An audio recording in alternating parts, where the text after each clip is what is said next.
اعوذ باللہ من الشیطان الرجیم بسم اللہ الرحمن الرحیم۔ اب چوتھا، بڑے خطرناک معاملات آ رہے ہیں، ذرا توجہ سے سنیے۔ یا ایھا الذین آمنوا ان من ازواجکم واولادکم عدوا لکم فاحذروہم۔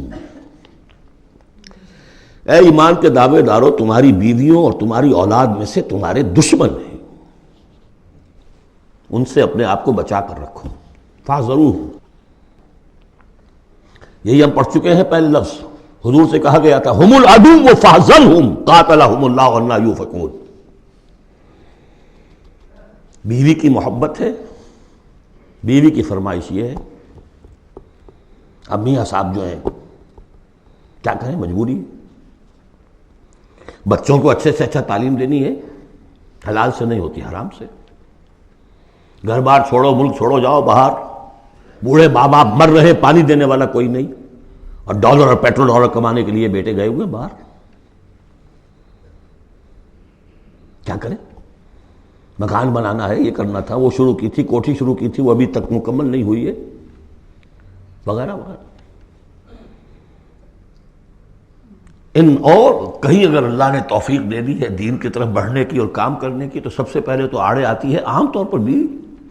دماغ خراب ہوا آپ کا، وہ بھی تو بڑا دیندار ہے، آپ سے زیادہ لمبی داڑھی ہے اس کے، وہ تو ساری رشوتیں بھی لیتا ہے اور یہ بھی کرتا ہے وہ بھی کرتا ہے، آپ ہی بڑے دیندار بن کر آ گئے۔ ناشتے پہلے ہوتے تھے پراٹھوں کے اور انڈوں کے، اور اب مل رہی ہے سوکھی روٹی، ظاہر بات ریزنٹمنٹ تو ہوگی۔ ان من ازواجکم واولادکم عدوا لکم فاحذروہم۔ یہ بالکل الٹی باتیں ہیں ہمارے تصورات کے بالکل برعکس۔ انقلابی تحریک کے اعتبار سے 100% ہر چیز فٹ بیٹھتی ہے، وہ تصور نہ ہو تو یہ ساری باتیں جو ہیں یہ ایسی منتشر ہو جاتی ہیں، انمل بے جوڑ سی ہیں۔ یا ایھا الذین آمنوا ان من ازواجکم واولادکم عدوا لکم فاحذروہم، لیکن اس کے ساتھ ہی دیکھیے بیلنس کیا ہے، یہ میرے نزدیک قرآن مجید کے اعجاز کا ایک بہت اہم مقام ہے، جہاں ایک طرف یہ بتا دیا چوکس رہو، چوکنے رہو، سانپ کی طرح ہوشیار رہو، بیوی اور اولاد کی محبت تم سے کوئی غلط کام نہ کرا دے، لیکن یہ بھی نہیں کہ گھر کو آپ میدان جنگ بنا لیں، بلکہ معاف کرو، بخش دو، ساتھ یہ بھی ہے بیلنس کا ہے۔ وَإِن تَعْفُوا وَتَصْفَحُوا وَتَغْفِرُوا، تین الفاظ آ رہے ہم معنی، اگرچہ معنی مختلف ہے۔ عفو کہتے ہیں کسی کو ڈھیل دینا، داڑھی کے لیے بھی آیا ہے حدیث میں اعفوا اللحیٰ، داڑھیاں چھوڑو، داڑھیوں کو بڑھاؤ۔ عفو کے معنی ایک تو پکڑ لیا فوراً چھوڑو، ڈھیل دو۔ تصفحوا، کبھی کبھی ایسا بھی ہو کہ کوئی غلطی ان کی دیکھی اور ذرا دیکھی اندیکھی کر دی، چہرہ اپنا پھیر لیا، اسے پتہ ہی نہ چلے کہ دیکھا ہے، ابا جان نے دیکھا ہے یا شوہر نے دیکھا ہے، کیونکہ ہر بات پر پکڑیں گے اگر آپ تو ضد بھی پیدا ہو جائے گی، کسی وقت جو ہے ایک نیگیٹو سائیکالوجی ڈیولپ ہو جائے گی۔ وَتَغْفِرُوا، تغفروا بخش دینا، یعنی جیسے کہ مغفر جو ہے سر کو ڈھانپ لیتا ہے، ڈھانپ دینا ان کی غلطی کو۔ وَإِن تَعْفُوا وَتَصْفَحُوا وَتَغْفِرُوا فَإِنَّ اللَّهَ غَفُورٌ رَحِيمٌ، تو اللہ بھی تو غفور اور رحیم ہے نا۔ تم چاہتے ہو کہ نہیں، جیسے سورہ نور میں آیا تھا کہ اے ابو بکر تم نے اپنے اس بھانجے یا اپنے عزیز مصطح کا جو ہے جو مدد کرتے تھے روک دیا ہے، کیا تم نہیں چاہتے کہ اللہ تمہیں معاف کرے؟ اگر تم چاہتے ہو اللہ تمہیں معاف کرے، تم بھی اس کو معاف کرو۔ وَإِن تَعْفُوا وَتَصْفَحُوا وَتَغْفِرُوا فَإِنَّ اللَّهَ غَفُورٌ رَحِيمٌ۔ اب یہ آ گیا، دیکھیے پہلے ایک انڈیویجول، ایک مرد مومن، اس کی زندگی میں دو پھول اندر کھلے، ایک باہر والا پھول جو ہے وہ گوبھی کا پھول ہے بہت بڑا، اندر والا ہے تسلیم و رضا، توکل، اور باہر والا جو ہے اطیعوا اللہ واطیعوا الرسول، وہ تو ظاہر بات ہے کہ پورے دین کے اوپر جو ہے وہ محیط ہو گیا، جو بھی حکم ہے۔ لیکن اب اس کے بعد ایک فرد کے گرد سب سے پہلا حلقہ کیا ہے؟ اس کی اولاد، اس کا گھر۔ ان من ازواجکم واولادکم عدوا لکم، یہ تمہارا ایٹیچیوڈ ہونا چاہیے اپنے گھر میں۔ ایک طرف تو وہ جو طبعی محبتیں اللہ نے ڈالی ہوئی ہیں، کہیں وہ تم سے تمہاری منزل کھوٹی نہ کرا دیں، کہیں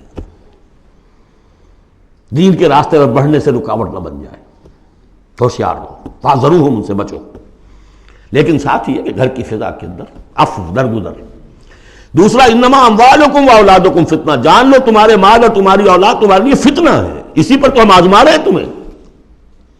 زین للناس حب الشہوات من النساء والبنین والقناطیر المقنطرۃ من الذهب والفضة والخیل المسومۃ والانعام والحرث. یاد ہے کہ نہیں سورہ آل عمران کی آیت؟ اللہ نے یہ محبتیں ڈالی ہیں، کبھی تو امتحان ہے، آزمائش ہے. یہ محبتیں ہی نہ ہو تو سب کے سبھی اللہ کے بندے بن جائیں. دیکھنا تو یہی ہے کہ تم کس کس چیز کو، کس کس ریزسٹنس کو، کس کس ہرڈل کو عبور کر کے آ سکتے ہو ہمارے پاس. انہی پتھروں پہ ہو کر اگر آ سکو تو آؤ.